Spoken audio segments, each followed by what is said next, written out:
আসসালামু আলাইকুম, হাজির হয়ে গেলাম মজার একটি রেসিপি নিয়ে। আজকের রেসিপি হলো মুরগি দিয়ে লাউয়ের ঝোল।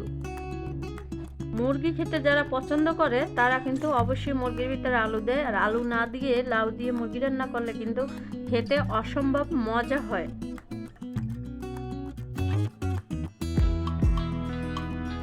এখানে আমি 5 কেজি মুরগির মাংস নিয়েছি, আর মুরগির মাংসগুলো কিন্তু আমি একটু বড় বড় করে পিস করে কেটেছি, আর মাংসটা ধুয়ে পানিটা ঝরিয়ে নিয়েছি। আর এখানে আমি ছোট ছোট সাইজের 2টা লাউ নিয়েছি।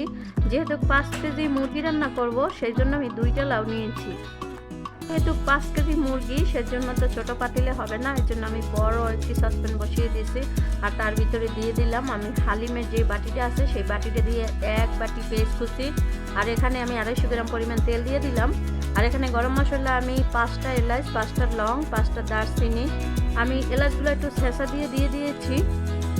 এবারে দিয়ে দিলাম আমি আদা রসুন বাটা। আর এই আদা রসুন বাটাটা দিলাম সবার বাসাতেই তরকারির যে একটা চামচ থাকে, আমি সেই চামচে ভর্তি করে 1 চামচ আদা রসুন বাটা দিয়ে দিয়েছি, আর 1 চামচ জিরা বাটা দিয়েছি।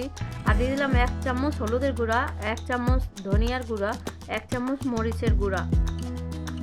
আমি সব মশলাগুলোই একই সাইজের চামচ দিয়ে দিয়েছি। মশলাটা একটু ভালো করে কষিয়ে আর তার ভিতরে দিয়ে দিলাম পানি। আর পানি দেওয়ার পরে মশলাটা আরও বেশিক্ষণ কষিয়ে নিব। সব আপুদেরই উদ্দেশ্যে একটি কথা বলবো, আপনারা যে কোনো জিনিসই রান্না করেন না কেন, রান্না করার আগে অবশ্যই মশলাটা অনেকক্ষণ ধরে কষিয়ে নেবেন, তাতে কিন্তু তরকারির টেস্ট অনেক বেশি বেড়ে যায়। আমিও মশলাটা অনেকক্ষণ ধরে কষিয়ে নিয়েছি। আর মশলাটা কষানোর পরে আমি মুরগির মাংসগুলো দিয়ে দিলাম। আর মুরগির মাংসটা আমি আগে থেকে একেবারে পুরোপুরি পানিটা ঝরিয়ে নিয়েছি। মুরগির মাংসতে এমনিতেই পানি থাকে, এই জন্য পানিটা ঝরিয়ে নেবেন সবসময়। দিয়ে দিলাম 20-25টা কাঁচামরিচ, আর কাঁচামরিচটাও আমি একটু কেটে দিয়ে দিয়েছি। এখানে আমি 250 গ্রাম টমেটো কেটে দিয়ে দিলাম। আর টমেটো কিন্তু আপনাদের ইচ্ছা মতো আপনারা দিতে পারেন। আপনারা যদি খেতে পছন্দ না করেন সেই ক্ষেত্রে বাদও দিতে পারেন। ভালো করে সব কিছু নাড়াচাড়া করে দিয়েছি। আমি একটু ঢেকে রান্না করেছিলাম, এবারে আরও কিছুক্ষণ একটু নাড়াচাড়া করে নিব।